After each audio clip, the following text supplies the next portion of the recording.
Hi, I'm Buck, your personal tour guide to the Federal Reserve.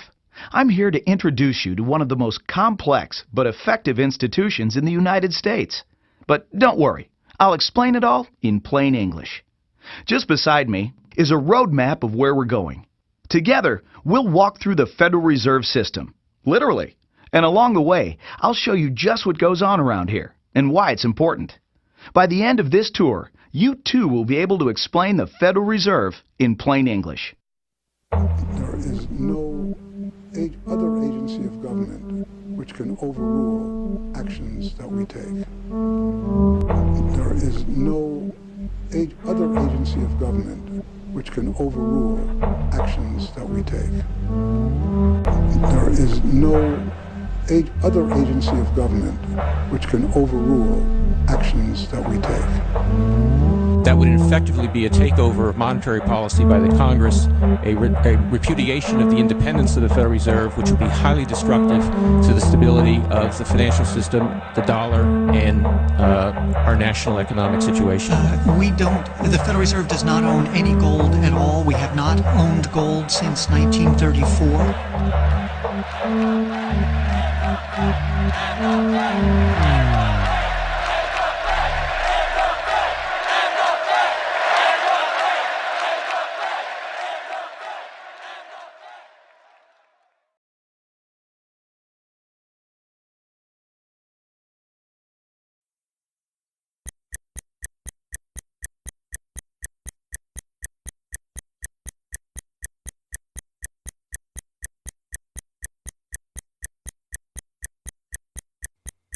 All our lives, we've been told that economics is boring.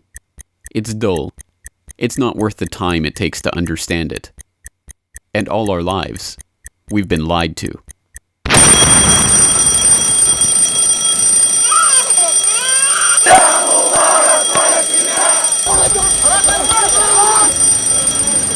War, poverty, revolution.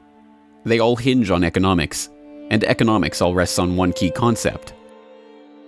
Money. Money. It is the economic water in which we live our lives. We even call it currency. It flows around us, carries us in its wake, drowns those who are not careful. We use it every day, in nearly every transaction we conduct. We spend our lives working for it, worrying about it, saving it, spending it, pinching it. It defines our social status. It compromises our morals. People are willing to fight, die, and kill for it. But what is it? Where does it come from? How is it created? Who controls it? It is a remarkable fact that, given its central importance in our lives, not one person in 100 could answer such basic questions about money as these. So if you were planning a family, you'd want to know where babies come from. Yeah. And this is a lot about banking. So let me ask you, where does money come from? Where does the money come from? Where does any money? The government prints it. It's printed off. Where does money come from? How is new money created? By labor. People work and produce wealth, and the money is supposed to match that wealth.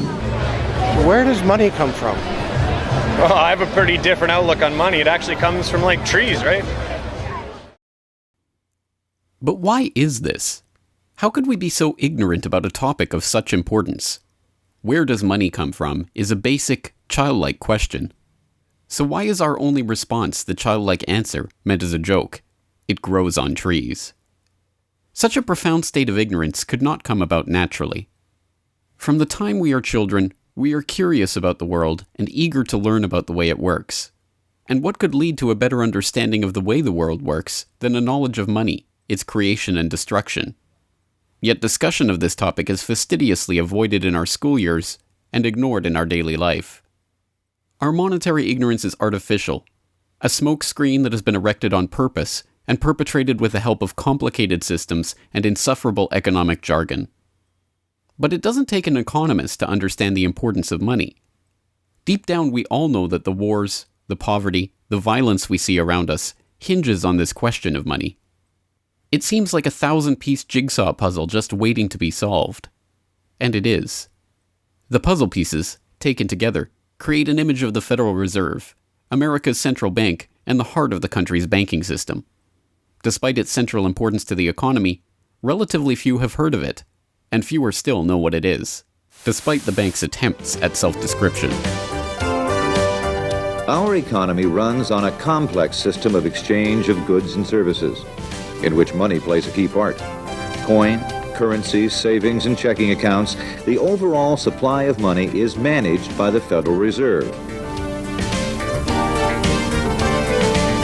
Money is the medium through which economic exchanges take place, and money as a standard of value helps us to set prices for goods and services. The job of managing money, monetary policy, is to preserve the purchasing power of the dollar while ensuring that a sufficient amount of money is available to promote economic growth. The Federal Reserve also promotes the safety and soundness of the institutions where we do our banking. It ensures that the mechanisms by which we make payments, whether by cash, check, or electronic means, operate smoothly and efficiently. And in its fiscal role, acts as the banker for the United States government. Now, these duties comprise the major responsibilities of our central bank. But in order to really understand the Federal Reserve, we must first understand its origins and context. We must deconstruct the puzzle. The first piece of that puzzle lies here, in the White House. This is where the Federal Reserve Act, then known as the Currency Bill, was signed into law after passing the House and Senate in late December 1913. The New York Times of Christmas Eve 1913 described the festive scene. The Christmas spirit pervaded the gathering.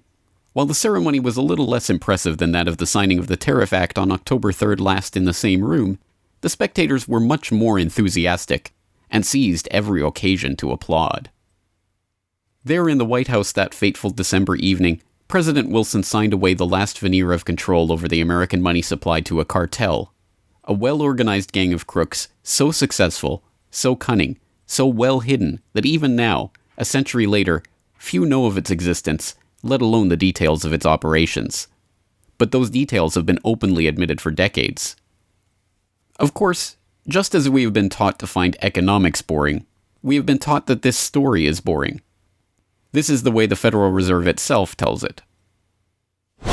The United States was facing severe financial problems. At the turn of the century, most banks were issuing their own currency, called banknotes. The trouble was, currency that was good in one state was sometimes worthless in another. People began to lose confidence in their money, since it was only as sound as the bank that issued it. Fearful that their bank might go out of business, they rushed to exchange their banknotes for gold or silver. By attempting to do so, they created the Panic of 1907. During the panic, people streamed to the banks and demanded their deposits. The banks could not meet the demand. They simply did not have enough gold and silver coin available. Many banks went under. People lost millions of dollars. Businesses suffered, unemployment rose, and the stability of our economic system was again threatened. Well, this couldn't go on. If the country was going to grow and prosper, some means would have to be found to achieve financial and economic stability. To prevent financial panics like the one in 1907, President Woodrow Wilson signed the Federal Reserve Act into law in 1913. But this is history as told by the victors, a revisionist vision in which the creation of a central bank to control the nation's money supply is merely a boring historical footnote, about as important as the invention of the zipper or an early 20th century hula hoop craze. The truth is that the story of the secret banking conclave that gave birth to that Federal Reserve Act is as exciting and dramatic as any Hollywood screenplay or detective novel yarn, and all the more remarkable for the fact that it is all true. We pick up the story, appropriately enough, under cover of darkness. It was the night of November 22nd, 1910, and a group of the richest and most powerful men in America were boarding a private rail car at an unassuming railroad station in Hoboken, New Jersey. The car, waiting with shades drawn to keep onlookers from seeing inside, belonged to Senator Nelson Aldrich, the father-in-law of billionaire heir to the Rockefeller dynasty, John D. Rockefeller Jr. A central figure on the influential Senate Finance Committee where he oversaw the nation's monetary policy, Aldrich was referred to in the press as the general manager of the nation. Joining him that evening was his private secretary Shelton, and a who's who of the nation's banking and financial elite. A. Pyatt Andrew, the Assistant Treasury Secretary, Frank Vanderlip, President of the National City Bank of New York, Henry P. Davison, a senior partner of J.P. Morgan Company, Benjamin Strong Jr., an associate of J.P. Morgan and president of Bankers Trust Co., and Paul Warburg, heir of the Warburg banking family and son-in-law of Solomon Loeb of the famed New York investment firm Kuhn Loeb and Company. The men had been told to arrive one by one after sunset to attract as little attention as possible. Indeed, secrecy was so important to their mission that the group did not use anything but their first names throughout the journey so as to keep their true identities secret even from their own servants and waitstaff. The movements of any one of them would have been reason enough to attract the attention of New York's voracious press, especially in an era where banking and monetary reform was seen as a key issue for the future of the nation. A meeting of all of them, now that would surely have been the story of the century. And it was. Their destination? The secluded Jekyll Island off the coast of Georgia, home to the prestigious Jekyll Island Club whose members included the Morgans, Rockefellers, Warburgs, and Rothschilds. Their purpose? Davison told intrepid local reporters who had caught wind of the meeting that they were going duck hunting. But in reality, they were going to draft a reform of the nation's banking industry in complete secrecy. G. Edward Griffin, the author of the best-selling The Creature from Jekyll Island and a longtime Federal Reserve researcher, explains.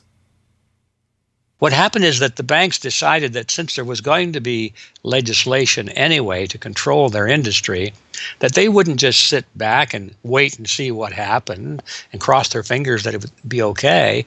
They decided that to do what so many cartels do today, they decided to take the lead, and they would be the ones calling for regulations and reform. They like the word reform, and the American people are suckers for the word reform. You just put that into any corrupt piece of legislation, call it reform, and people say, oh, I'm all for reform, and so they vote for it or accept it. So that's what they were doing. They decided we will reform our own industry. In other words, we will create a cartel, and we will give the cartel the power of government. We'll take our cartel agreement so that we can self-regulate to our advantage, and we'll call it the Federal Reserve Act. And then we'll take this cartel agreement to Washington and convince those idiots there to pass it into law. And that basically was the strategy. It was a brilliant strategy. Of course, we see it happening all the time, and certainly in our own day today, we see the same thing happening in other cartelized industry. Right now, we're watching it unfold in the field of healthcare, but at that time, it was banking, all right? And so the banking cartel wrote their own rules and regulations, called it the Federal Reserve Act, got it passed into law, and it was very much to their liking because they wrote it.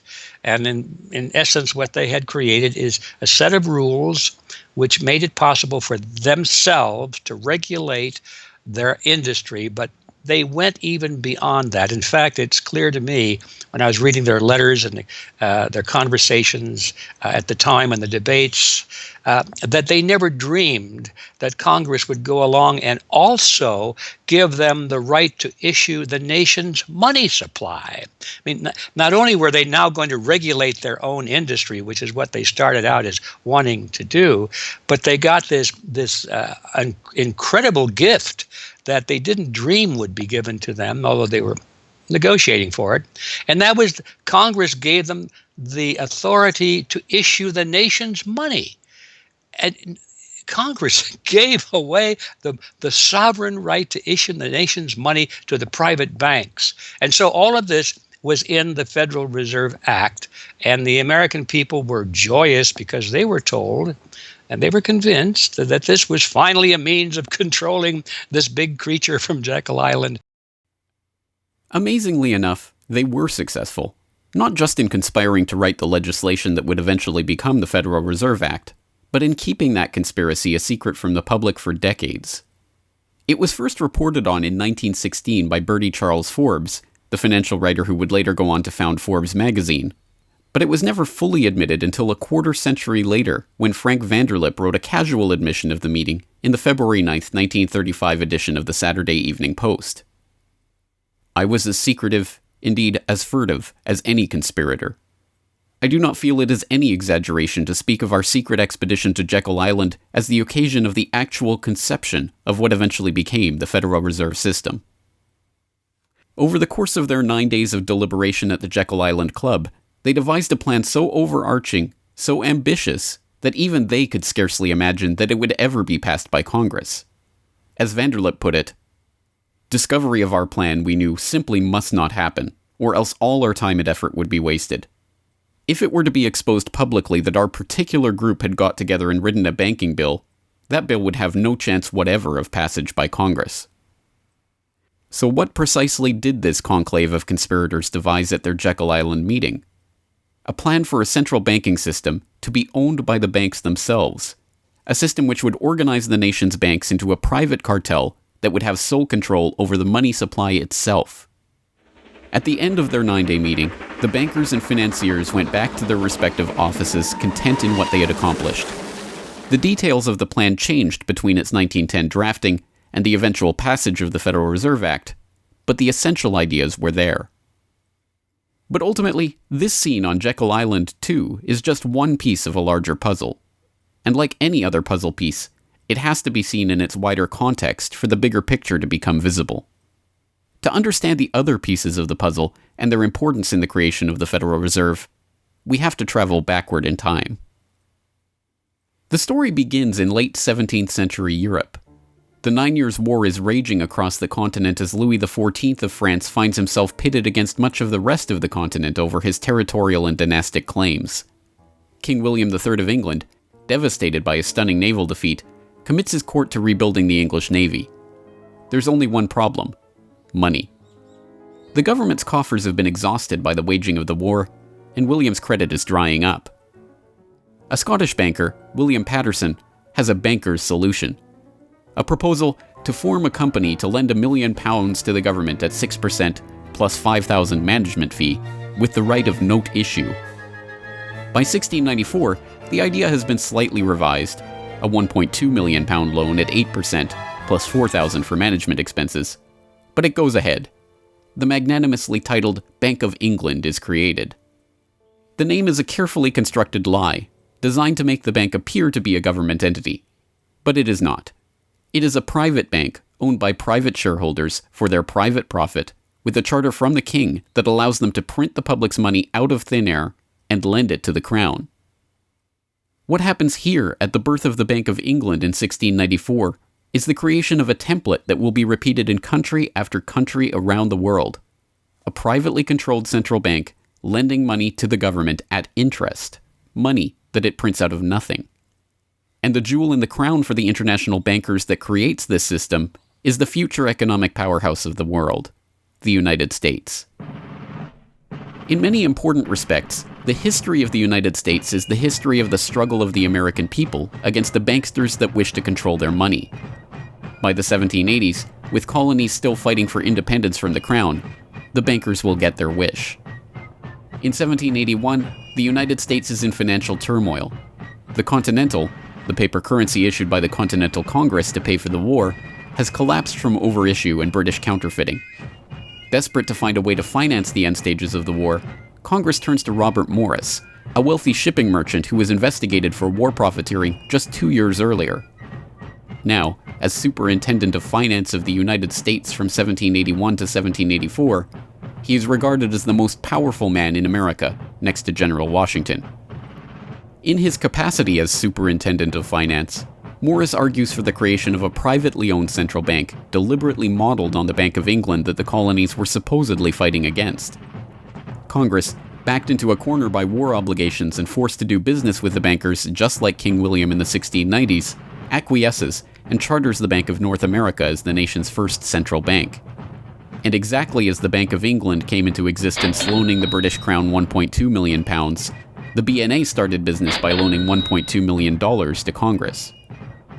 By the end of the war, Morris has fallen out of political favor and the Bank of North America's currency has failed to win over a skeptical public. the BNA is downgraded from a national central bank to a private commercial bank chartered by the state of Pennsylvania. But the bankers have not given up yet. Before the ink is even dry on the Constitution, a group led by Alexander Hamilton is already working on the next privately owned central bank for the newly formed United States of America. So brazen is Hamilton in the forwarding of this agenda that he makes no attempt to hide his aims or those of the banking interests he serves.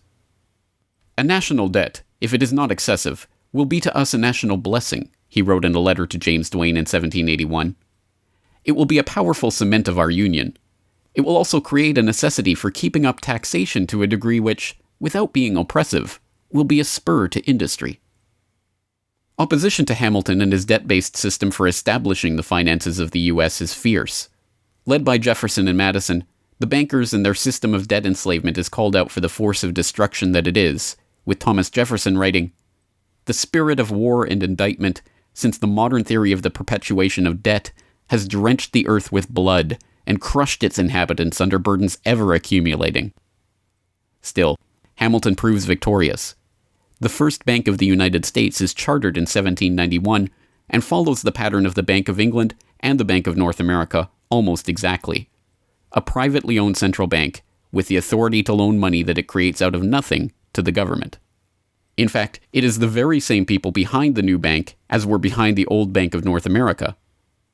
It was Alexander Hamilton, Robert Morris's former aide, who first proposed Morris for the position of financial superintendent, and the director of the old Bank of North America, Thomas Willing, is brought in to serve as the first director of the First Bank of the United States. Meet the new banking bosses, same as the old banking bosses. In the first 5 years of the bank's existence, the U.S. government borrows $8.2 million from the bank, and prices rise 72%. By 1795, when Hamilton leaves office, the incoming Treasury Secretary announces that the government needs even more money and sells off the government's meager 20% share in the bank, making it a fully private corporation. Once again, the U.S. economy is plundered while the private banking cartel laughs all the way to the bank that they created. By the time the bank's charter comes due for renewal in 1811, the tide has changed for the money interests behind the bank. Hamilton is dead, shot to death in a duel with Aaron Burr. The bank-supporting Federalist Party is out of power. The public are wary of foreign ownership of the central bank, and what's more, don't see the point of a central bank in time of peace. Accordingly, the charter renewal is voted down in the Senate, and the bank is closed in 1811. Less than a year later, the U.S. is once again at war with England. After 2 years of bitter struggle, the public debt of the U.S. has nearly tripled from $45.2 million to $119.2 million. With trade at a standstill, prices soaring, inflation rising, and debt mounting, President Madison signs the charter for the creation of another central bank, the Second Bank of the United States, in 1816. Just like the two central banks before it, it is majority privately owned and is granted the power to loan money that it creates out of thin air to the government. The 20-year bank charter is due to expire in 1836, but still in his first term, President Andrew Jackson has already vowed to let it die prior to renewal. Believing that Jackson won't risk his chance for re-election in 1832 on the issue, the bankers forward a bill to renew the bank's charter in July of that year, 4 years ahead of schedule. Remarkably, Jackson vetoes the renewal charter and stakes his re-election on the people's support of his move. In his veto message, Jackson writes in no uncertain terms about his opposition to the bank. Whatever interest or influence, whether public or private, has given birth to this act, it cannot be found either in the wishes or necessities of the executive department, by which present action is deemed premature, and the powers conferred upon its agent not only unnecessary, but dangerous to the government and country. It is to be regretted that the rich and powerful too often bend the acts of government to their selfish purposes. If we cannot at once, in justice to interests vested under improvident legislation, make our government what it ought to be, we can at least take a stand against all new grants of monopolies and exclusive privileges, against any prostitution of our government to the advancement of the few at the expense of the many, and in favor of compromise and gradual reform in our code of laws and system of political economy. The people side with Jackson, and he's re-elected on the back of his slogan, "Jackson and no bank." The president makes good on his pledge. In 1833, he announces that the government will stop using the bank and will pay off its debt. The bankers retaliate in 1834 by staging a financial crisis and attempting to pin the blame on Jackson, but it's no use. On January 8, 1835, President Jackson succeeds in paying off the debt, and for the first and only time in its history, the United States is free from the debt chain of the bankers. In 1836, the Second Bank of the United States charter expires, and the bank loses its status as America's central bank. It is 77 years before the bankers can regain the jewel in their crown, but it is not for lack of trying. Immediately upon the death of the bank, the banking oligarchs in England react by contracting trade, removing capital from the US, demanding payment in hard currency for all exports, and tightening credit. This results in a financial crisis known as the Panic of 1837, and once again Jackson's campaign to kill the bank is blamed for the crisis. Throughout the late 19th century, the United States is rocked by banking panics brought about by wild banking speculation and sharp contractions in credit. By the dawn of the 20th century, the bulk of the money in the American economy has been centralized in the hands of a small clique of industrial magnates, each with a near monopoly on a sector of the economy. There are the Astors in real estate, the Carnegies and the Schwabs in steel, the Harrimans, Stanfords, and Vanderbilts in railroads, the Millens and the Rockefellers in oil. As all of these families start to consolidate their fortunes, they gravitate naturally to the banking sector. And in this capacity, they form a network of financial interests and institutions that centered largely around one man, banking scion and increasingly America's informal central banker in the absence of a central bank, John Pierpont Morgan.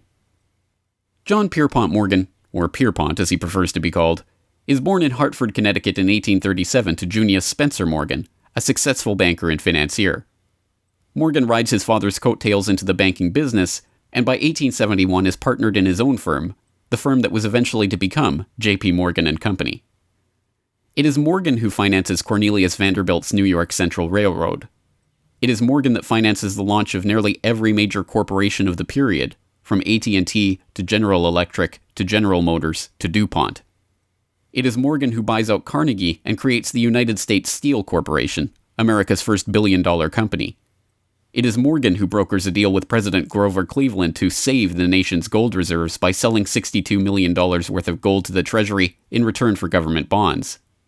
And it is Morgan who, in 1907, sets in motion the crisis that leads to the creation of the Federal Reserve. That year, Morgan begins spreading rumors about the precarious finances of the Knickerbocker Trust Company, a Morgan competitor and one of the largest financial institutions in the United States at the time. The resulting crisis, dubbed the Panic of 1907, shakes the U.S. financial system to its core. Morgan puts himself forward as a hero, boldly offering to help underwrite some of the faltering banks and brokerage houses to keep them from going under. After a bout of hand-wringing over the nation's finances, a congressional committee is assembled to investigate the Money Trust, the bankers and financiers who brought the nation so close to financial ruin and that wield such power over the nation's finances. The public follows the issue closely, and in the end a handful of bankers are identified as key players in the Money Trust's operations, including Paul Warburg, Benjamin Strong Jr., and J.P. Morgan. Andrew Gavin Marshall, editor of the People's Book Project, explains. At the beginning of the 20th century, there was an investigation following the greatest of these financial panics, which was in 1907. And this investigation was on what was called the Money Trust, which found that three banking interests, J.P. Morgan, National City Bank, and the Citibank of New York, I believe it was, basically controlled the entire financial system. So three banks. And the public hatred towards these institutions was unprecedented. There was an overwhelming consensus in the country for establishing a central bank. But there were many different interests in pushing this, and everyone had sort of their own specific purpose behind advocating for a central bank. So to represent the most people, you had farmer interests, populists, progressives, who were advocating a central bank because they couldn't take the recurring panics, but they wanted government control of a central bank.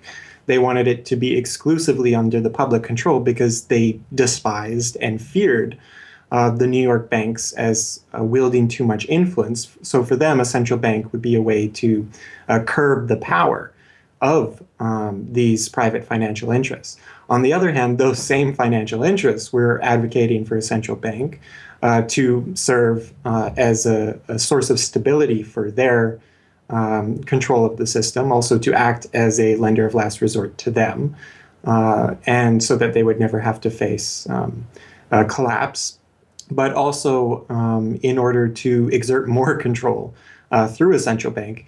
The private New York banking community wanted a central bank under the exclusive control of them. There's a shocker.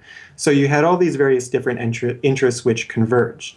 Of course, the most influential happened to be the New York financial houses, which were more aligned with European financial houses than they were with any other element in American society. The main individual behind the founding of the Federal Reserve was Paul Warburg, who was a partner with Kuhn Loeb and Company, European banking house. His brothers were prominent bankers in Germany at that time, and he had, of course, close connections with every major financial and really big industrial firm in the United States, and most of those existing in Europe. And he was discussing all these ideas with his fellow compatriots in advocating for a central bank. In 1910, Warburg got the support of a senator named Senator Aldrich, whose family later married into the Rockefeller family. Again, I'm sure just a coincidence, but Aldrich invited Warburg and a number of other bankers to a private secret meeting on Jekyll Island, just off the coast of Georgia, where they met in 1910 to discuss the construction of a central bank in the United States, but one which, of course, would be owned and serve the interests of the private bankers. Aldrich then, in 1911, presented this as the Aldrich Plan or the Aldrich Bill in the U.S. Congress, and it was actually voted out. The public, suspicious of Senator Aldrich's banking connections, ultimately reject the Jekyll Island Cabal's Aldrich Plan. The Cabal does not give up, however. They simply revise and rename their plan, giving it a new public face, that of Senator Robert Owen and Representative Carter Glass. In the end, the money trust that was behind the Panic of 1907 uses the public's own outrage against them to complete their consolidation of control over the banking system. The newly retitled Federal Reserve Act is signed into law on December 23, 1913, and the Fed begins operations the next year.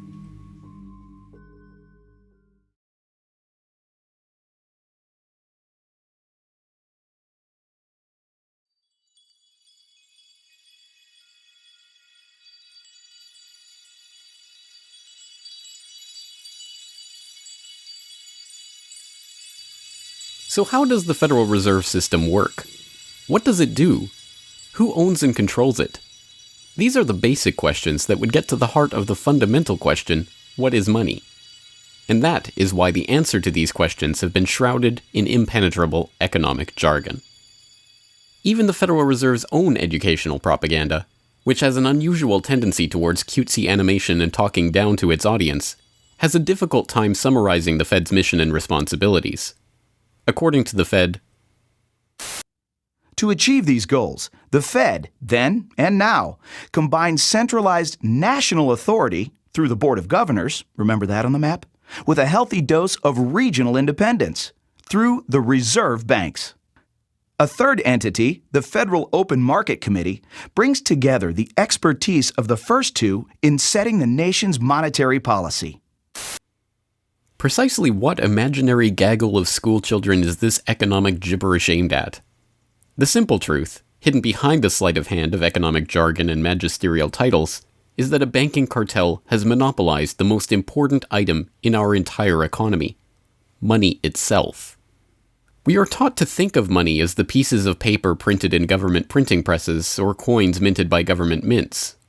While this is partially true, in this day and age, the actual notes and coins circulating in the economy represent only a tiny fraction of the money in existence. Over 90% of the money supply is in fact created by private banks as loans that are payable back to the banks at interest. Although this simple fact is obscured by the wizards of Wall Street and gods of money who want to make the money creation process into some special art of alchemy carefully overseen by the government, the truth is not hidden from the public. In December 1977, the Federal Reserve Bank of New York published another of its dumbed-down cartoon-ridden information pamphlets for the general public, attempting to explain the functions of the Federal Reserve System. There in black and white, they carefully explain the money creation process. Commercial banks create checkbook money whenever they grant a loan, simply by adding new deposit dollars to accounts on their books in exchange for a borrower's IOU. Banks create money by monetizing the private debts of businesses and individuals. That is, they create amounts of money against the value of those IOUs. There it is, in plain English. The vast majority of money in the economy, the checkbook money in our accounts at the bank and that we use in our electronic transfers and digital payments, is created not by a government printing press, but by the bank itself. It is created out of thin air as debt, owed back to the bank that created it at interest. This means that bank loans are not money taken from other bank depositors, but new money simply conjured into existence and placed into your account. And the bank is able to create much more money than it has cash to back up those deposits. The Fed claims to be the entity overseeing and backing up the banking industry. It was established, according to its own propaganda, to stabilize the system and prevent bank runs like the Panic of 1907 from happening again. Throughout much of the 1800s, almost any organization that wanted could print its own money. As a result, many states, banks, and even one New York druggist did just that. In fact, at one time, there were over 30,000 different varieties of currency in circulation. Imagine the confusion. Not only were there multitudes of currencies, some were redeemable in gold and silver, others were backed by bonds issued by regional governments. It was not unusual for people to lose faith both in the value of their currency and in the entire financial system. With many people trying to withdraw their deposits at once, sometimes the banks didn't have enough money on hand to pay their depositors. Then, when the funds ran out, the banks suspended payment temporarily, and some even closed. People lost their entire savings, and sometimes regional economies suffered. Obviously, something had to be done, and in 1913, something was. And that year, President Woodrow Wilson signed into effect the Federal Reserve Act. This act created the Federal Reserve System to provide a safer and more stable monetary and banking system. If that was indeed its aim, it signally failed to do so in running up one of the greatest bubbles in American history to that point in the 1920s, just a decade after its creation. The popping of that bubble, of course, led directly into the Great Depression and one of the greatest periods of mass poverty in American history. Economists have long argued that the Fed itself was the cause of the Depression by its complete mismanagement of the money supply. As former Federal Reserve Chairman Ben Bernanke admitted in a speech commemorating Fed critic Milton Friedman's 90th birthday, regarding the Great Depression, "You're right, we did it. We're very sorry. But thanks to you, we won't do it again." Price stability is another cited tenet of the Federal Reserve's mandate. But here, too, the Fed has completely failed to live up to its own standards. Aside from the banking system, the Federal Reserve has another responsibility that's probably even more important. It's in charge of something called monetary policy. Basically, it means trying to keep prices stable to avoid inflation. Say you buy a CD today for $14, but what if next year the price of the CD jumped to $20 or $50? Not because of a change in supply or demand, but because all prices were going up. That's inflation. There are a lot of different causes of inflation, but one of the most important is too much money. The Fed can adjust the money supply by injecting money into the system electronically or by withdrawing money from the economy. Think of it. The Federal Reserve has the ability to create money and make it disappear. What's most important is what happens as a result. Anytime the supply of money is altered, the effects are felt throughout the economy. The Fed's methods have changed over time to take advantage of the latest computers and electronics, but its mission remains the same: to aim for stable prices, full employment, and a growing economy. 100 years ago, in 1913, the Fed was created, and we've marked it with a vertical line there. Consumer prices now are about 30 times higher than they were when the Fed was created in 1913. Paper money, too, is the responsibility of the Federal Reserve. Hence, the dollars in circulation are not Treasury notes, not bills of credit, but Federal Reserve notes, debt-based notes backed up, ultimately, by the government's own promise to pay. It's sovereign bonds backed up by the taxpayers themselves. At one time, the Federal Reserve banks were legally required to keep large stockpiles of gold in reserve to back up these notes. But that requirement was abandoned, and today the notes are backed up mostly by government securities. The Fed no longer keeps any actual gold on its books, but gold certificates issued by the Treasury and valued not at the spot price of $1,300 per troy ounce, but an arbitrarily fixed statutory price of $42 2/9 per ounce. But I do have one question. During the crisis, or any time that you're aware of, has the Federal Reserve or Treasury participated in any gold swaps arrangements? The Federal Reserve does not own any gold at all. We have not owned gold since 1934. So we have not engaged in any gold swaps. But it appears on your balance sheet that you hold gold. What appears on our balance sheet is gold certificates. When we turned before 1934, the Federal Reserve did own gold. We turned that over by law to the Treasury and received in return for that gold certificates. If the Treasury entered into, because under the Exchange Stabilization Fund, I would assume they probably have the legal authority to do it, they wouldn't be able to do it then because you have the securities for essentially all the gold? No, we have no interest in the gold that is owned by the Treasury.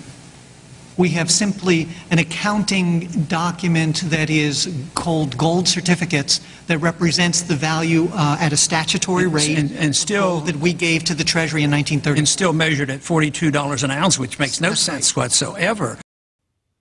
Clearly, there is a discrepancy between what we are led to believe is motivating the Fed and what it actually does. To understand what the Fed is actually intended to do, it's first important to understand that the Federal Reserve is not a bank per se, but a system. This system codifies, institutionalizes, oversees, and undergirds a form of banking called fractional reserve banking, in which banks are allowed to lend out more money than they actually have in their vaults.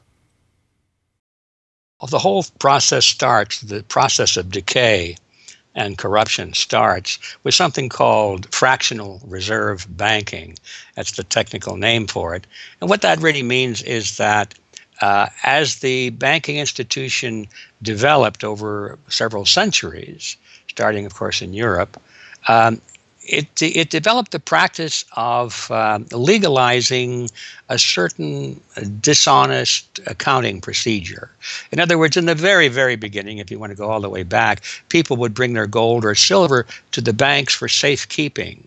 And they'd say, give us a paper receipt. And we don't want to guard our silver and our gold because, people could come in the middle of the night and they could kill us or tie us up and threaten us, and they'll get our gold and silver, so we can't really guard it. We'll take it to the bank and have them guard it, and we just want a paper receipt so that we can take the receipt back and get our gold anytime we want. And so in the beginning, money was receipt money. They could then, instead of changing or exchanging the gold coins, they could exchange the receipts, and people would accept the receipts just as well as the gold, knowing they could get the gold. And so these paper receipts being circulated were, in essence, the very first examples of paper money.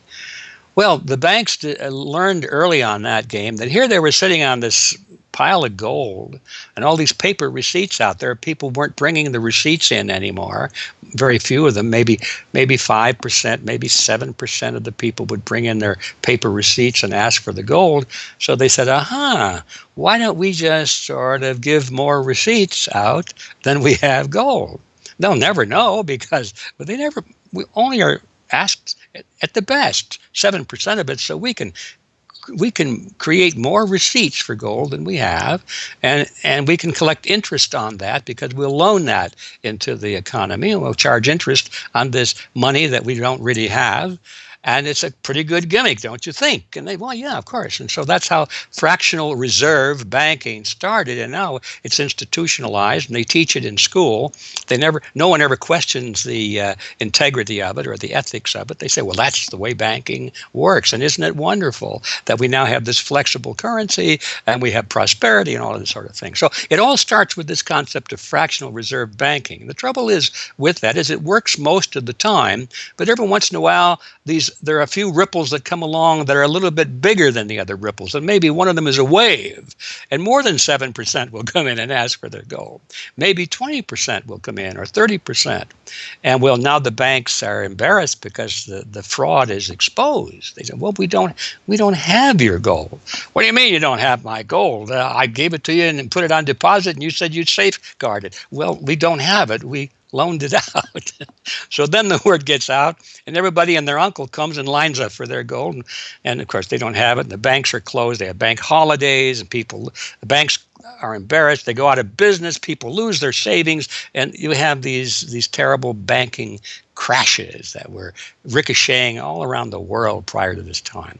And that's what caused the concern. One of the things that caused the concern of the American people, they didn't want that anymore. They wanted to put a stop to that. And that was the whole purpose, supposedly, of the Federal Reserve System, was to put a stop to that. But since the people who designed the plan to put a stop to it were the very ones who were doing it in the first place, you can not be surprised that their solution was not a very good one insofar as the American people were concerned. Their solution was to expand it. Not to control it, but to expand it. See, prior to that time, this little game of fractional reserve banking was localized at the state level. Each state was doing its own little fractional reserve banking system. Each state, in essence, had its own Federal Reserve.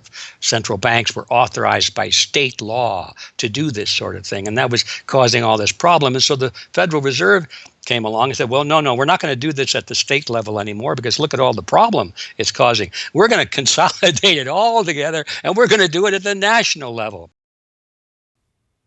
The key to this system, of course, is who controls this incredible power to regulate the economy by setting reserve requirements and targeting interest rates. The answer to this question, too, has been deliberately obscured. The Federal Reserve System is a deliberately confusing mishmash of public and private interests, reserve banks, boards and committees, centralized in Washington and spread out across the United States. So you have the Federal Reserve Board in Washington, appointed by the president. That's the only part of this system that is directly dependent upon the government for input. That's the federal part, that the government, the president specifically, gets to choose a few select governors. The 12 regional banks, the most influential of which is the Federal Reserve Bank of New York, essentially based in Wall Street to represent Wall Street, is representative of the major Wall Street banks who own shares in the private, not federal, but private Federal Reserve Bank of New York. All the other regional banks are also private banks.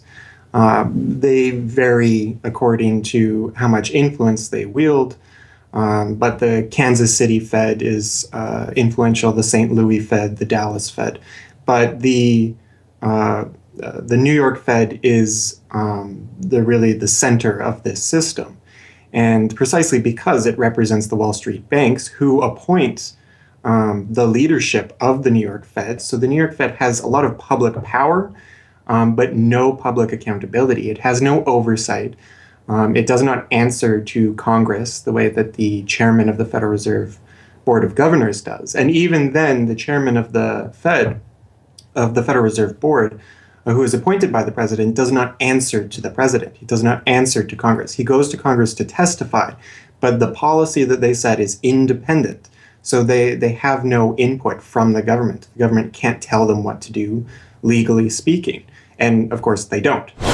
Do you think it would cause problems for the Fed or for the economy if that legislation was to pass? My concern about the legislation is that if the GAO is auditing not only the operational aspects of our programs and the details of the programs, but is making judgments about our policy decisions that would effectively be a takeover of monetary policy by the Congress, a repudiation of the independence of the Federal Reserve, which would be highly destructive to the stability of the financial system, the dollar, and our national economic situation.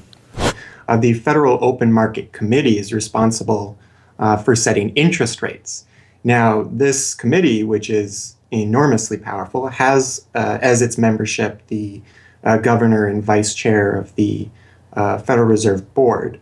But the Federal Open Market Committee, most of the membership is the presidents of the regional Federal Reserve banks representing private interests. So they have significant input into setting the interest rates. Interest rates are not set by a public body, they're set by private financial and corporate interests. And that's whose interests they serve, of course. The reason that the Federal Reserve goes to such great lengths to make its organizational structure as confusing as possible is to cover up the massive conflicts of interest that are at the heart of the system. The fact is that the Federal Reserve System is comprised of a board of governors, 12 regional banks, and an open market committee.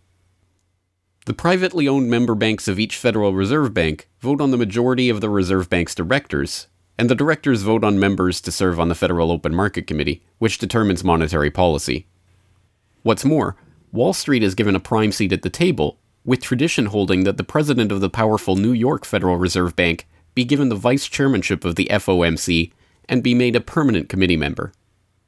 In effect, the private banks are the key determinants in the composition of the FOMC, which regulates the entire economy. According to the Fed, its monetary policy decisions do not have to be approved by the president or anyone else in the executive or legislative branches of government. It does not receive funding appropriated by the Congress, and the terms of the members of the Board of Governors span multiple presidential and congressional terms. Or, in the words of Alan Greenspan, what is the proper relationship, what should be the proper relationship between a chairman of the Fed and a president of the United States?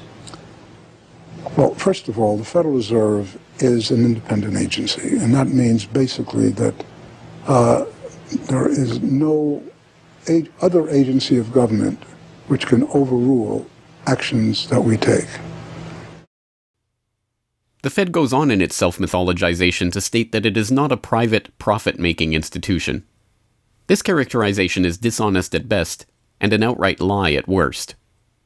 The regional banks are themselves private corporations, as noted in a 1928 Supreme Court ruling. Instrumentalities like the national banks or the Federal Reserve Banks, in which there are private interests, are not departments of the government.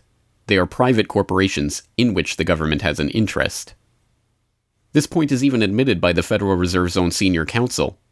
Our regulations do specify overall terms for the lending, but the day-to-day operation of the banking activities are conducted by the Federal Reserve banks. They are banks, and indeed they do lend, and they do interact they're their with own depositors. agency then, essentially, They are not in that agencies. regard. Yes, they're not agencies, Your Honor. They're persons under FOIA. Each Federal Reserve Bank, the stock is owned by the member banks in the district, 100% privately held. They have private boards of directors. Majority of those boards are appointed by the independent banks, private banks in the district. They are not agencies. These private corporations issue shares that are held by the member banks that make up the system, making the banks the ultimate owners of the Federal Reserve Banks. Although the Fed's profits are returned to the Treasury each year, the member banks' shares of the Fed do earn them a 6% dividend. According to the Fed, the fixed nature of these returns means that they are not being held for profit.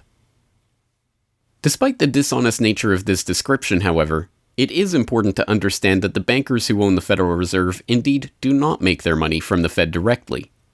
Instead, the benefits are much less obvious and much more insidious. The simplest way that this can be understood is that, as a century of history and a specific example of the last financial crisis shows, the Fed was used as a vehicle to bail out the very bankers who own the Fed banks in the most obvious example of fascistic collusion imaginable. A handful of financial institutions have enriched themselves as a result of institutional speculation on a large scale as well as manipulation of the market. And secondly, what they have done is that they have then gone to their governments and said, well, we are now in a very difficult situation and you need to give us money so that we can retain the stability of the financial system. And who actually lends the money or brokers the public debt? The same financial institutions which are the recipients of the bailout. Okay, and so what you have is a circular process. It's a diabolical process. You're lending money. You're not lending money. You're handing money to the large financial institutions, and then this is leading up to mounting public debt in the trillions. Okay.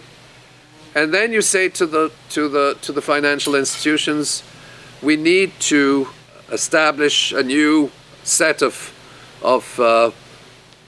treasury bills and government bonds, etc., which of course are sold to the public, but they are always brokered through the financial institutions, which establish their viability and so on and so forth. And the financial institutions will probably buy part of this public debt. So that in effect what the government is doing is financing its own indebtedness through the bailouts.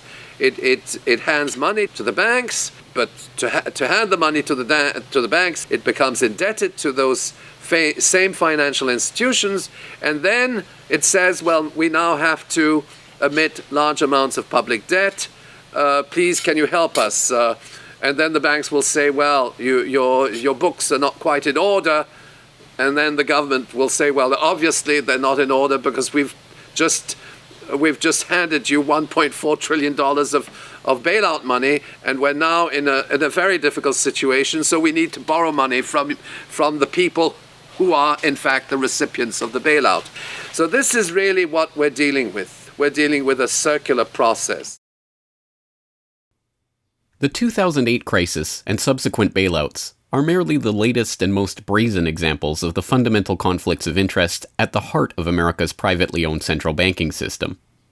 Beginning with the collapse of Lehman Brothers in September of that year, the Federal Reserve embarked on an unprecedented program of bailouts and special zero-interest lending facilities for the very banks that had caused the subprime meltdown in the first place. By the cartelization of the Federal Reserve structure, and thus not by accident, it was the very bank presidents who had overseen their banks' lending practices that ended up in the director positions of the Federal Reserve banks that voted on where to direct the trillions of dollars in bailout money. And unsurprisingly, they directed it toward their own banks. A stunning 2011 Government Accountability Office report examined $16 trillion of bailout facilities extended by the Fed in the wake of the crisis and exposed numerous examples of blatant conflicts of interest. Jeffrey Immelt, chief executive of General Electric, served as a director on the board of the Federal Reserve Bank of New York. At the same time, the Fed provided $16 billion in financing to General Electric. JP Morgan Chase chief executive Jamie Dimon, meanwhile, was also a member of the board of the New York Fed during the period that saw $391 billion in Fed emergency lending directed to his own bank. In all, Federal Reserve Board members were tied to $4 trillion in loans to their own banks. These funds were not simply used to keep these banks afloat, but actually to return these Fed-connected banks to a period of record profits in the same period that the average worker saw their real wages actually decrease and the economy on Main Street slow to a standstill. Ben Bernanke, at that time the chairman of the Federal Reserve Board of Governors, was confronted about these conflicts of interest by Senator Bernie Sanders upon the release of the GAO report in June 2012. Senator, you raised an important point, which is that this is not something the Federal Reserve created. This is in the statute. Congress in the Federal Reserve Act said this is the governance of the Federal Reserve, and more specifically that bankers would be on the board. And 6 out of 9. Sorry? 6 out of 9 in the regional banks are come from the banking industry. That's correct. And that is in the law. And right. I'll answer your question, though. The answer to your question is that Congress set this up. We have tried, I think we've made it into something useful and valuable. We do get information from it. But if Congress wants to change it, of course, we will work with you to find alternatives. Bernanke is completely right. These conflicts are, in fact, a part of the institution itself, a structural feature of the Federal Reserve that was baked into the Federal Reserve Act itself over 100 years ago by the bankers who conspired to cartelize the nation's money supply. You could not ask for a more succinct reason why the Federal Reserve itself, this admitted cartel of banking interests, needs to be abolished. But you could get one.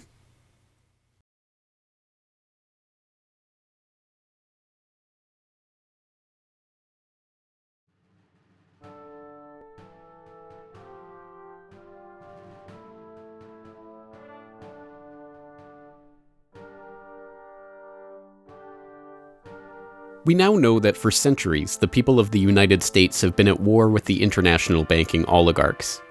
That war was lost, seemingly for good, in 1913 with the creation of the Federal Reserve. With the passage of the Federal Reserve Act, President Woodrow Wilson consigned the American population to a century in which the money supply itself has depended on the whims of the banking cabal. A century of booms and busts, bubbles and depressions, has led to a wholesale redistribution of wealth toward those at the very top of the system. At the bottom, the masses toil in relative poverty, single-income households becoming double-income households out of necessity, their quality of life being slowly eroded as the Federal Reserve notes that pass for dollars are themselves devalued. Worse yet, the fraud itself perpetuates Alexander Hamilton's persistent myth that a national debt is necessary at all. The US is now locked into a system whereby the government issues bonds to generate the funds for their operations, bonds that are backed up by the taxation of the public's own labor. The perpetrators of this fraud, meanwhile, remain in the shadows, largely ignored by a general public that could instantly recognize the latest Hollywood heartthrob or pop idol, but have no clue what the head of Goldman Sachs or the New York Fed does, let alone who they are. This cabal bear allegiance to no nationality, no philosophy or creed, no code of ethics. They are not even motivated by greed, but power. The power that the control of the money supply inevitably brings with it. After a person has all the money in the world that you could possibly use to buy anything you want, what's left to capture your imagination? And the answer, of course, is power. Power over people. Now, money is power over people, but there's another power over people as well, and that is the political power, the social power. And I think this has now become the dominant driving force of these people. They've already got the money. They've got it locked down. Now they're striving for this new world order, as their name for it. They want all of the world into one political unit, which they dominate, not only with money, but with military and psychological means and education and media and propaganda. They want total control over every human on the planet. And by golly, they're moving pretty rapidly in that direction. It did not take long for this lust for power to rear its head. In 1921, just 7 years after the Fed began operations, the same J.P. Morgan-connected banking elite that founded the Federal Reserve incorporated an organization called the Council on Foreign Relations with the goal of taking over the foreign policy apparatus of the United States, including the State Department. In this quest, it was remarkably successful. Although there are only about 4,000 members in the organization today, its membership has included 21 Secretaries of Defense, 18 Treasury Secretaries, 18 Secretaries of State, 16 CIA directors, and many other high-ranking government officials, military officers, business elite, and, of course, bankers. The first director of the CFR was John W. Davis, J.P. Morgan's personal lawyer and a millionaire in his own right. Together with its sister organizations in Britain and elsewhere around the world, these groups would work together toward what they called a New World Order of total financial and political control directed by the bankers themselves. As Carroll Quigley, noted Georgetown historian and mentor of Bill Clinton, wrote in his 1966 work, Tragedy and Hope, A History of the World in Our Time, the powers of financial capitalism had a far-reaching aim, nothing less than to create a world system of financial control in private hands, able to dominate the political system of each country and the economy of the world as a whole. This system was to be controlled in a feudalist fashion by the central banks of the world acting in concert, by secret agreements arrived at in frequent private meetings and conferences. The apex of the system was to be the Bank for International Settlements in Basel, Switzerland, a private bank owned and controlled by the world's central banks, which were themselves private corporations. This is why the bankers and their partners in government and business conspired to bring about the 2008 crisis. Not for the pursuit of money, but power. In the same way the bankers used the panic of 1907 to consolidate their control over the money supply, they hope to use the 2008 crisis and subsequent panics, which they themselves have created, to consolidate their political control. The International Summit for the Global Financial Crisis has been expanded from G7 to G20 because the leading 7 developed countries cannot solve the crisis alone. This expanded meeting raises the question whether a new global financial system will be created. So is this some sort of new world order, which Gordon Brown kind of alluded to? British Prime Minister Gordon Brown has described the quote-unquote guiding principles to be addressed at the summit. They are transparency, sound banking, responsibility, integrity, and get this, global governance, unquote. I think a new world order is emerging, and with it the foundations of a new and progressive era of international cooperation. The inevitable conclusion, one that flows necessarily from the true understanding of this situation, is that the Federal Reserve System needs to be consigned to the dustbin of history. After a century of enslavement, it is time for the American public to finally throw off the bankers' debt chains. If there was ever a point in human history to start questioning alternatives, this would be it. And to think that where we are and simply say, oh, well, this is the best of our options. How many of the best options lead to self-destruction? Doesn't sound like a best option. I think that with a world of 7 billion people, we can probably come up with something better than a system in which a few thousand people benefit so much at the expense of everything else on this world, and at the expense of the potential for the future of mankind. They're leveraging our future. And so long as we accept this way of thinking, so long as we accept these institutions as having dominance, that's the direction we'll be going. So I think reform is a good way to try and stall and to push back directly against the expanding and evolving power structures. But radical change is what's really needed, and that has to be built from the bottom up. But I think that these two processes can and should go together in parallel. If you've made it this far, congratulations. You are now better informed on the economic history of the United States and the truth about the Federal Reserve than 99% of the population. If you do nothing else, then just working to get those around you educated on this information alone will have a profound effect. Once they learn of the scam, many are motivated to do something about it, and they, in turn, inform others.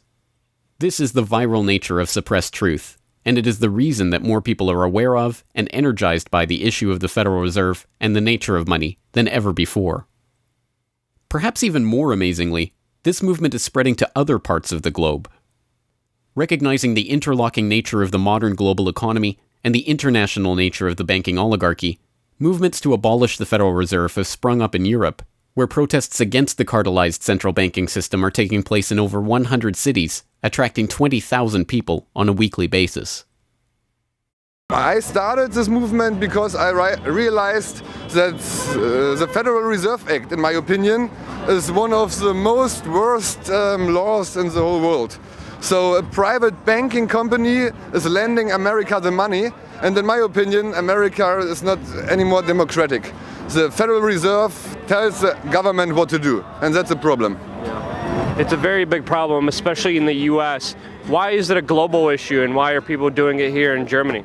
Because when you realize that this finance system, it's a global system, you have to go to the really beginning of the system. And in my opinion, It's also the World Bank and the International Fund of Currencies and stuff like this. But at the beginning of all this is a law from 1913. Woodrow Wilson signed it. And this is the beginning of all this hardcore capitalism we are suffering right now from. And the only way to stop this is maybe to break this law. But what if the burgeoning movement to end the Fed is successful? What system do people propose as the answer? There have been several proposals along different lines by various researchers. Some argue for a return to America's colonial roots of debt-free money issued by state-run banks, pointing to the Bank of North Dakota as one already functioning, successful model of this approach. We've had two banking systems ever since the 1860s, with the state bank system and the federal bank system. And the federal bank system are the big Wall Street banks, particularly. They dominate the federal system. So they're taking over right now. I mean, in California, we don't even have any local banks where I am. They're now, we had two, and I had accounts in both of them, and they're now, one of them is Chase Bank, and the other is U.S. Bank. So they're both big Wall Street banks now. They've been taken over. So if you can keep, it's the local banks that have an interest in serving the local business. The big banks have no interest in making loans to local business. It's too risky. Why should they bother? They've got this virtually free money they can get from the Fed and from each other, and it's much more lucrative to them either to speculate in commodities or other things abroad, or what works very well for them is to buy long-term government bonds at 3%, because these have no capital requirement. The capital requirement for government bonds are zero. So they can buy all of those that they want. Whereas if they buy, let's say, mortgages, or if they make loans for mortgages, or they make loans to businesses, then they have to worry about their capital requirement. And as soon as they've used up all their capital, in other words, $8 of capital will get you $100 of loans, then they can't make any more loans. They have to wait for 30 years till those loans get paid off. So what they do, if they do buy mortgages, is sell them off to investors. And so that was the whole mortgage-backed securities scam that we've seen. They had no motivation to make sure that these borrowers were actually sound borrowers. They just wanted to make a sale, so they sold the stuff to the unwary investors who might be somebody in Iceland or Sweden or pension funds. Yeah, so that didn't work out so well. So a state bank with the partnering with the local banks can provide the capital, can help them with capital. In North Dakota, the state bank guarantees the loans of the local banks, allowing them to make much bigger loans than they could otherwise. And the state bank provides liquidity to the small banks. That's why the small banks, the local banks, aren't making loans to small business right now, because they don't know that they can get money from the other banks as needed. The way banking works is they make the loan first. If you have credit lines to many different businesses, and if they all hit up their credit lines at once, you're going to run out of money. So you don't dare do that unless you know that you can get short-term loans from the other banks. And what's happening right now, even though there's $1.6 trillion in excess reserves sitting on the books of the big banks, they're not available to the little banks. And the reason is because the Fed is paying 0.25% interest on those reserves. So the banks have no incentive to lend them to the little banks. Why let go of them when you can make just as much keeping them, and then you still have your reserves, and you can use them as collateral to buy bonds or something that'll make you more money. So the whole system is messed up. And in North Dakota, the Bank of North Dakota provides the liquidity for these local banks. Others advocate a decentralized system of alternative and competing currencies that greatly reduce or even eliminate altogether the need for a central bank.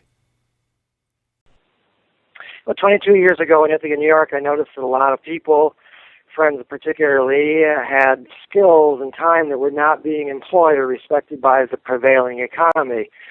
And while we had much desire to create things and trade them with each other, and many services we could provide to each other, we didn't have the money.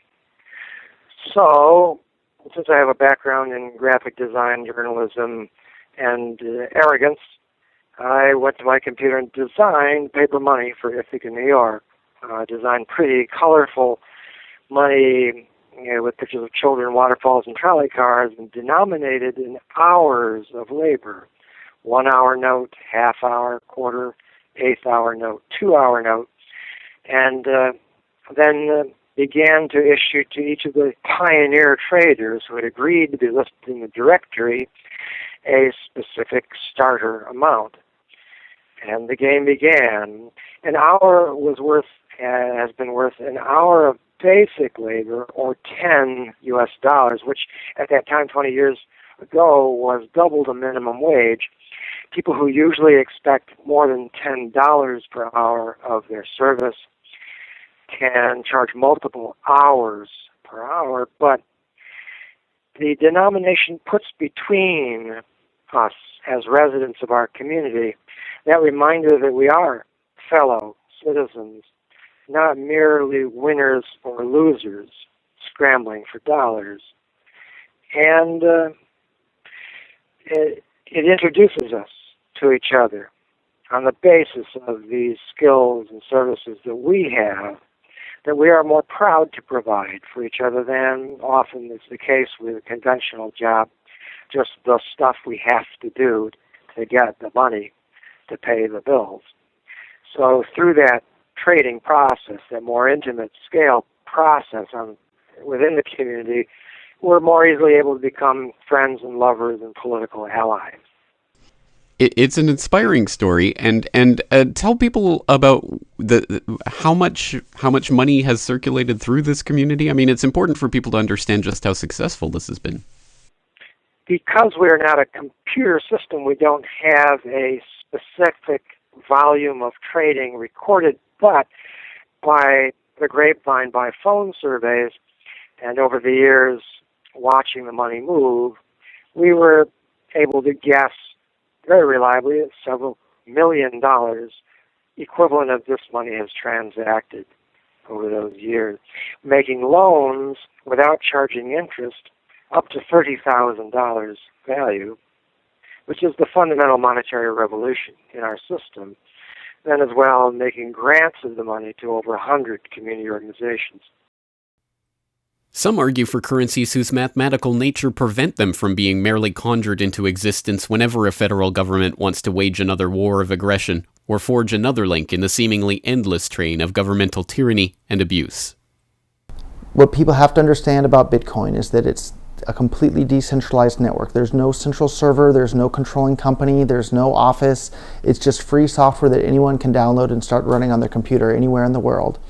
And that the Bitcoins themselves can be transferred to or from anyone anywhere in the world. And it's impossible for any bank or government or entity to block you from sending or receiving those Bitcoins.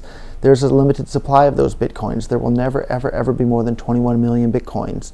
And so because, like everything, the price is set based on supply and demand, because the supply of Bitcoins is limited and the demand is increasing as more and more people start to use them and more websites start to accept them, the price of Bitcoins in terms of dollars is going to have to increase even a lot more than the $500 per Bitcoin that it is today. Are there any drawbacks at all to the idea of using a cryptocurrency? If you're part of the current power elite that can just print money at will to spend on whatever you feel like, then yeah, the world switching over to Bitcoin is probably not going to benefit you. But if you're one of the normal people that aren't working for the Federal Reserve or any central bank that's printing money to pay to your friends and that sort of thing, then a Bitcoin world is a wonderful thing for you. Sound money, cryptocurrencies, state banks, LETS programs, self-issued credit. These and many other solutions have all been proposed, and many of them are in use in different localities today. Information on all of these ideas and how they are being applied in various parts of the world are widely available online. The point is that the question of what money is and how it should be created is perhaps the single greatest question facing humanity as a whole, and yet it is one that has been almost completely eliminated from the national conversation. Until recently.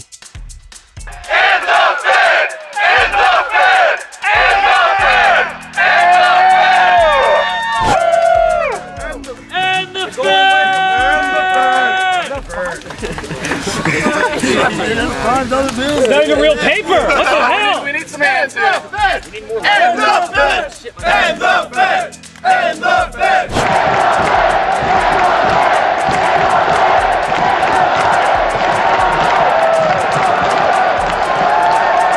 I haven't even gotten to that part yet. We can do it again when I get to that part.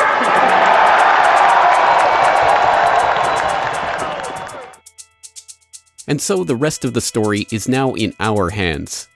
Once we understand the scam that has taken place, the gradual consolidation of wealth and power in the hands of an elite few banking oligarchs, and the growing impoverishment of the masses, all in the name of banking funny money created out of nothing and loaned to the public at interest, we can choose to get active or to do nothing at all. For those who choose to get active, there are some steps that you can take to help change the course of the system. First, follow the links and resources from the transcript of this documentary at corbettreport.com/Federal Reserve to familiarize yourself with the history, the connections, and the functions of the Federal Reserve System. If you can't explain this material to yourself, then you will never be able to teach it to others.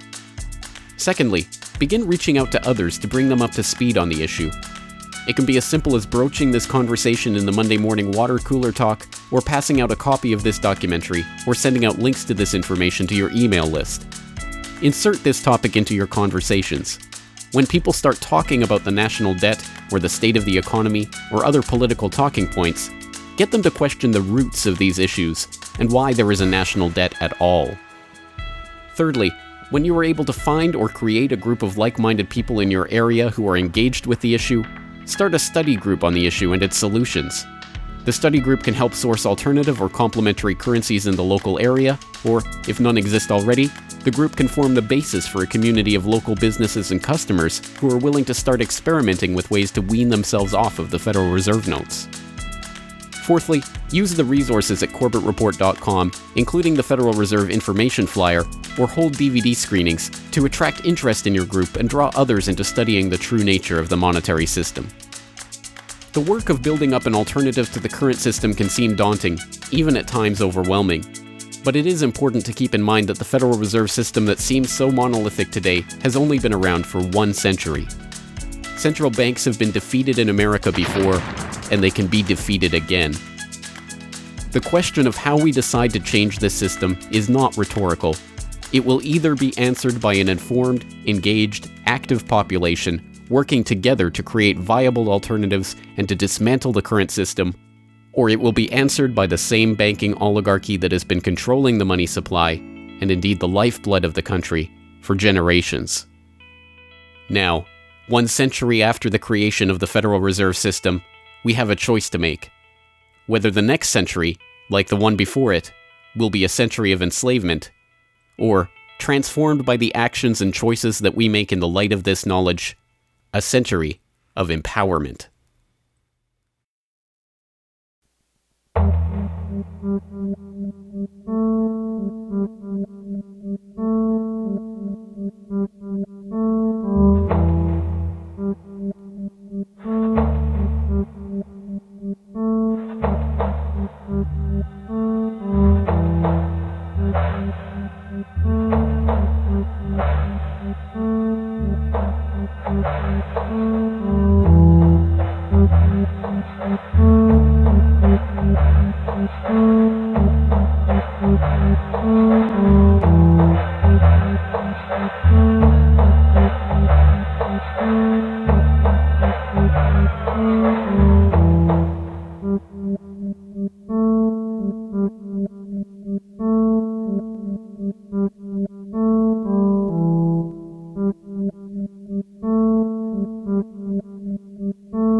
Hello, this is James Corbett of CorbettReport.com, the writer, producer, director, narrator, and just about everything else you can imagine with regards to the documentary that you just finished watching, Century of Enslavement, The History of the Federal Reserve.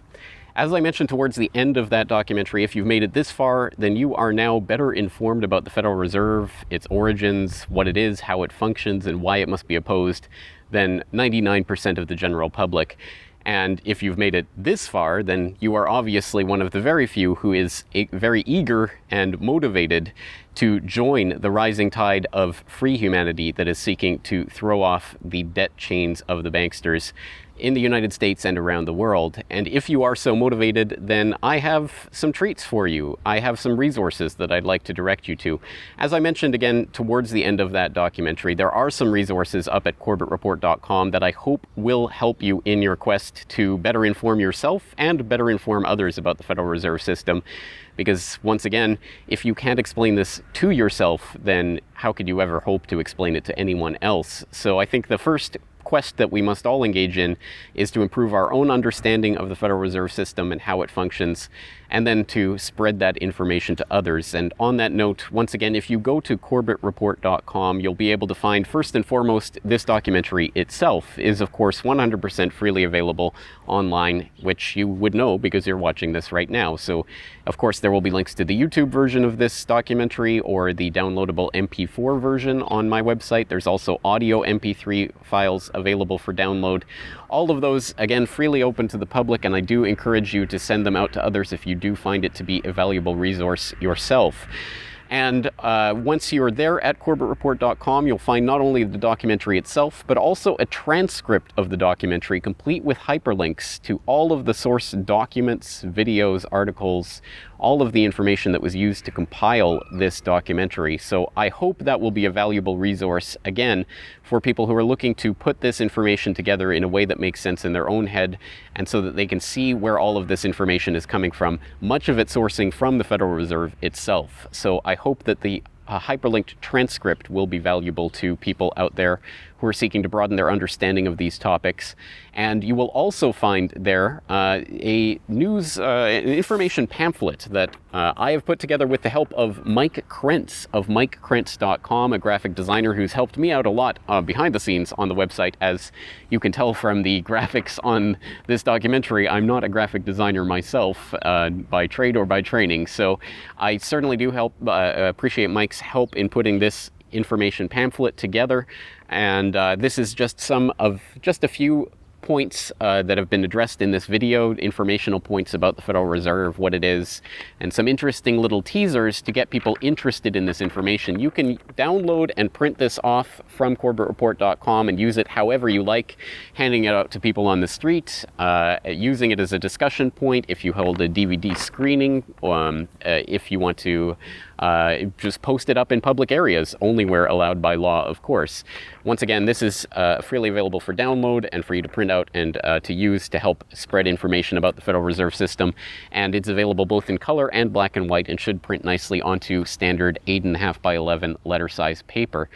So that will all be up there at the website, along with, of course, an actual DVD version of this documentary. Once again, if you do find this information useful, then I hope you will try to spread it to others. There are a lot of people who prefer the online link, but there will be some people who you cannot reach online.